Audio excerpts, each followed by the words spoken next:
Welcome back, weebs and gamers. This is EIJI here, back with another deck profile. Today I will be doing it on my Kill a Kill deck, actually. This is the deck. They're coming out with the power-up pack finally for English, which is, I don't know what to say about that. It's about 5 years too late, but I guess they're bringing it out anyway, sure. But yeah, so I actually played this deck back in 2017, pretty much right after the power-up pack came out, and yeah, I played this for the regional season, and I actually got first place at the Toronto Regionals with this deck, which is pretty exciting. I was very proud about that, and especially since even back then it wasn't like that good of a deck. It was definitely a good deck. It was very anti-meta at the time. Countered a lot of different decks, a lot of different cards, but it still wasn't considered, I think, by many to be like a top tier deck at all. It just happened to have like the right tools to be able to deal with a lot of the stuff that was being played at the time. So, namely, like level 1 bombs. It has ways to out that. It has anti-heal. It has, you can play the 2-0 yellow event to like bounce one of your characters to like dodge reverses. There's a bunch of stuff you can play. Also has hexproof for center lane, which was very relevant versus rest counters at the time. So it had a lot of good things going for it. It just didn't quite have like the super amazing consistency that some other decks had at the time. Yeah, with that out of the way, let's just get to it right here. So first things first, as you can see, we have 4 of the drop search here. So I will just be pointing out the few different differences between my current deck and the deck that I played for regionals in 2017. There's only, I think, three card changes from then, but this is actually one of them. So in my old list, I only played 3 of this because I played a few other tech blue cards, like the blue level 1 event and I think it was like the level 3 blue. I played 1 copy of that. But since then, I've just decided to cut both of those cards. And I just but you still do need blue in here. So I figured since I was only playing 3 of this before, I would just bump it up to 4. So basically playing 4 of this now. This is just a 3500 drop search. So very good card. Very good card.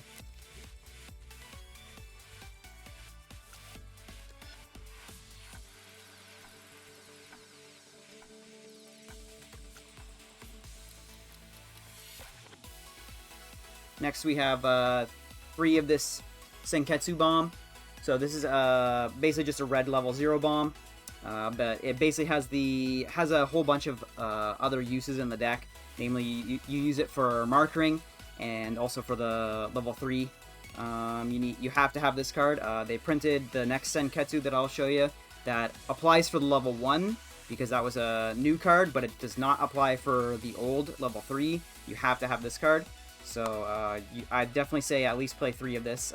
Before, in my old build, I was playing 4, but I basically just swapped the ratios between the drop search and this card now. So, but still a very good card. Next, we have 3 of the Global 5. So this is a new card. So this is the one of the power-up pack cards. So it's basically just when you play it, it gets a marker. You look at top card of your deck and then put it underneath. And it's Global 5, and you can pay out the marker to give someone 1k. So it's just an extra boost to your level 1 combo, because your level 1 combo does need to reverse, and does apply for the markers because it's a Senketsu card. So definitely also need to play probably at least 3 of that. Next we have 3 of the anti-heal. So this is a very crucial card. This is what can allow you to win games by just denying them a bunch of heals. Nowadays, a lot of decks have like heals with stock and stuff, so it's not quite as good, but it still is fairly decent just because it changes into the level 1 for when you use the effect. So you know you might as well play it there. And yeah, this deck plays no heals, so it's good for that. Next we have 3 of this back row card. So this is basically your pseudo brainstorm in the deck. You don't actually play any brainstorms in here. But this is whenever you marker a card, once per turn, you can pay 1, rest 2 of your characters, and then look at top 4, take a close character. So it just allows you to like guaranteed plus every turn. So you can't like go like crazy plus like 2 or 3 like you can with brainstorm, but it's just like always guaranteed plus, which is nice. And it does have like a 500 attack boosting effect as well, so helps your level 1 again. And the last level 0 is just this hexproof card. So this is a global 5 also, I believe, and then gives your center character hexproof. So this was very relevant for back in 2017 because it was like money counters and rest counters. So being able to give your center character hexproof to deny those things was very helpful. And it can also prevent bounces as well because your cards do have markers. So whatever's in your center, they won't be able to bounce and like make you lose your marker. So pretty relevant for that. Just 1 copy though. And moving on to level 1, so now we have 4 copies of the level 1 climax combos. This is a new power-up pack card. So basically, when you play it, you can choose either one of the level 0 Senketsus in your waiting room and put it underneath as marker, and she gets plus 4k, permanent, which is very nice. So she just permanent 106k. Because sometimes, you know, climax combos, they kind of get big on your turn, and then they get super weak on your opponent's turn, but this one is just 6k all the time, which is nice. And then it's just simple, just on reverse with the stock soul, salvage a character. So yeah, just good card. Allows you to just like build markers. You can like, it's another good thing too is like when you're going into if you're about to refresh, anything you have underneath as markers doesn't get refreshed. So this allows you to compress and keep the Senketsus out of your deck, essentially. Like you can always have like some underneath as markers, so like when you refresh, they'll always be in your waiting room afterwards, kind of thing. Next we have 3 of the 1/1. So this is it's basically a reprint, or a retrain, I should say, of a card from the booster pack, and they basically just made it better, because the old one like was really bad. I don't even remember what it did. I think it just made you like take a damage and like when it got attacked or something. It was really bad. But this one is just it's just a 1/175. When it comes into play via your hand or from the level 0 change, like summoning it, you check top, and if it's a level 0 character, you can send it to stock, so it kind of like refunds the stock you paid. And then if it's reverse, it just goes to the bottom deck. That's the only downside. So it's not too big of a downside, really. Can actually help you sometimes, you know, because if this is your bottom card in your waiting room, you can never have a climax as the last card in your deck, which is pretty nice. And this deck actually, other than the drop search, you pretty much don't search at all in this deck. So if this does go to the bottom deck, usually it'll just stay on bottom deck. So now, granted, I should say this card isn't quite as good now in 2022, obviously, because back then standby didn't exist, or I forget if it did. It was like very, very new.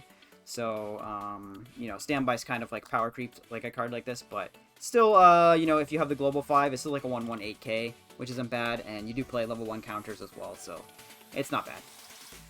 Like I said, it's just because you already played the level 0 anti-heal, you know, you might as well play it, right? So then next we have 2 copies of this, I forget his name now, but he's like the Mohawk guy. And he's actually a free fresh, which is pretty nice. But he is, the one notable thing is he's a 1/0. When you come into play, you ditch a card, and then both players refresh their deck. So you don't have any sort of condition on that. You don't have to have less than 5 cards in your deck. You don't have to have any sort of anything else. But it does refresh your opponent and you. And he is off trait. He isn't closed. So you cannot like search him or get him via effects pretty much at all, other than just like triggering door pretty much, because door allows you to get anything. But other than that, he's kind of hard to get sometimes. But if you do manage to get him, he's basically just like a free fresh at all times whenever you want, which is very nice. And you can actually also use this to kind of just like screw your opponent sometimes. Like, if they're low on deck, but you know they have, like, a bunch of climaxes in there, you can just play this and make them refresh, and now they're, like, super uncompressed, potentially, and you could just, like, swing for damage. So, yeah, I've actually done, like, both sides of the coin where, like, you know, you're almost out of deck and you just use it to refresh, but then you can also just use it to screw your opponent. So, yeah, I actually love this card. I kind of wish they would make this in, like, more modern sets. Even if, especially even, like, just making it, like, actually on trait, that'd be so good. I would love that.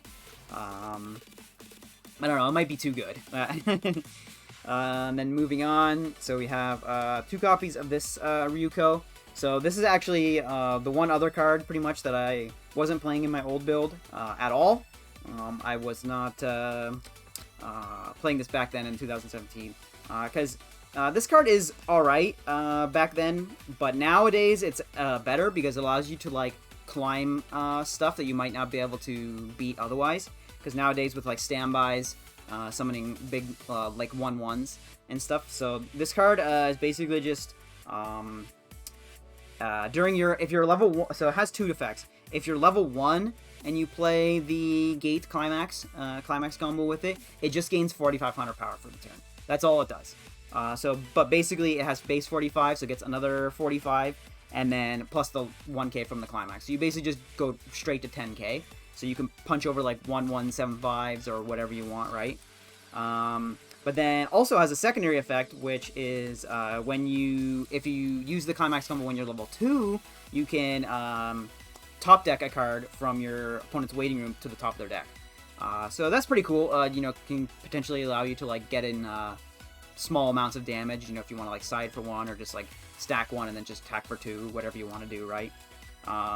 So yeah, I just kind of like this card nowadays. Back then, when people just played a whole bunch of, like, 1/0 Climax combos that were kind of weak, like, this card really didn't do anything for the most part. Especially now, because you do actually have, like, a Climax combo with the level 3 with the Gate now too. So it has, like, double uses because you have, like, basically 2 cards in your deck that combo with the same Climax, right? So it's still good. I like 2 now for sure. But yeah, back then I didn't really play it. But next level 1 is 2 copies of this blue level 1. So this is also kind of in here for color fix for blue, but it's also in here because it allows your level 1s to get +1 level. So this card is actually just a +1 level, +500 support to front. So basically it just allows you to, like, dodge all bombs. So if they have, like, a 1/0 bomb that just, like, bombs cost 0s, doesn't work. And then if you have the 1/1 in play and they have a bomb, doesn't work, right? So, yeah, just really like this card. It also actually just has a secondary effect of when you play it, you can pay 2 and just draw 2, ditch 1. And I love draw 2, ditch 1 effects, especially when on, like, level 3. So the fact that this deck has it on, like, a level 1 is pretty nifty. I really like this card. I don't know if it's kind of worth playing nowadays, to be honest. Back in 2017, this card was, like, a godsend. Allowed you to dodge so many bombs. Like, so many people always played level 1 bombs back then. So this card was just amazing. But nowadays, you might not need it as much. I'd probably play, like, at least 1 copy just in case. Just for, like, help color fix for blue. And it's just, like, a generally nice card. But, yeah. You'd have to toy around with the ratios nowadays. I haven't updated this deck too much since then. And then the last level 1 is 2 of the event. So this event is it's just a 3,500 event counter, basically, but you do need it for the level 3 Ryuko's effect. Basically, this card has to be in your waiting room when you play that card, and you, like, banish this card, send it to memory to do the effect. So mandatory, you have to play, I'd probably say at least 2 of this. You could bump it up to, like, 3 if you want. Oh, and also to note, this card actually is the exact same name as the blue event as well, the 1/0 Junketsu event. So you cannot play, like, 4 of each of those cards in your deck. You have to play 4 of either of them. So you have to. So if I wanted to, I could play, like, 2 and 2 or whatever, but I cannot play 8 copies because it's the same card essentially. Moving on to level 2. So we have a copy of the level 2. So this is just a 2k support to front, level 3s. And then also has, like, a secondary effect where, like, when you play it, you can get Junketsu as a marker, and then when you play the level 3, you can put the marker underneath it, kind of thing. So just allows you to get like extra markers. And this was actually more relevant back in 2017 because Kimono Friends was really big at the time, and Kimono Friends has anti-burn 1, but not anti-burn more than 1. So playing either this or just crashing your Ryuko allowed you to get 2 markers, which allowed you to burn for 2 rather than 1. So that was like a very key interaction there, allowing you to always get your burn off there instead of being stuffed by that card. So, and then the only other level 2 is just one of this promo counter. This has very nice art. I love the art on this card. And it's just a -1 soul counter, so it's not the greatest counter ever, but I kind of wanted to play at least like 1 character counter in this deck, and this is kind of pretty much just the best one you can play, really. Moving on to level 3, so I only play small amount of level 3s, only 8 level 3s. So we just played 3 copies of the Mako Musashi, so she's just like a pretty standard Musashi, just if her damage is cancelled, you mill 1, burn for the level times, or I mean the level +1, and she just gets power when she's played.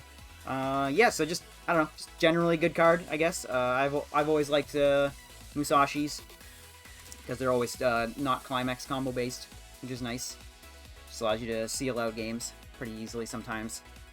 And then moving on, so this is this is like the power up pack early play that they printed.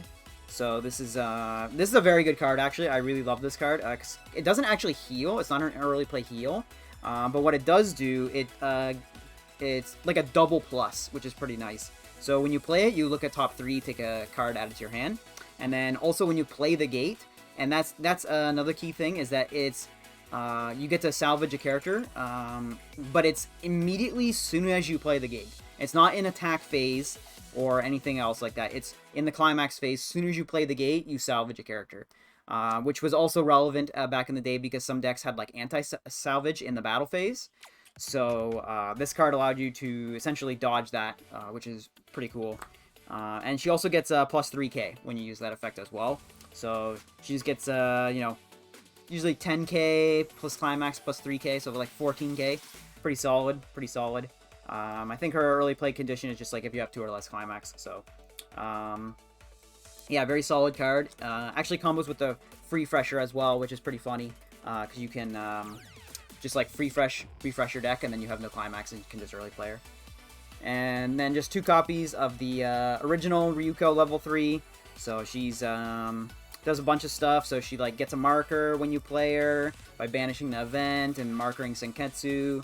And then when she's reversed, you can reveal a closed character in your hand and rest her and put it underneath her. So basically just like to revive her. And then at the beginning of your encore phase, you can pay 2 and burn for how many markers she has. So if she has 2 markers, you burn for 2 kind of thing.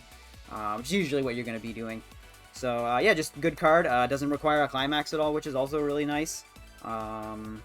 I've considered maybe playing more than this card, but usually you probably just want to play like more Musashis than like 1 of this rather than like multiple copies of this. But yeah, it is what it is. And then we just have the climaxes. So I just have the 4 gate and 4 stock soul. And that's it, guys. So if you like the deck, this is a good starting point for anyone who actually does want to build Kill la Kill for when it comes out in English. You know, I'm just telling you right now, it's not going to be that good of a deck, but it is kind of cool that they are finally releasing the power-up packs in English.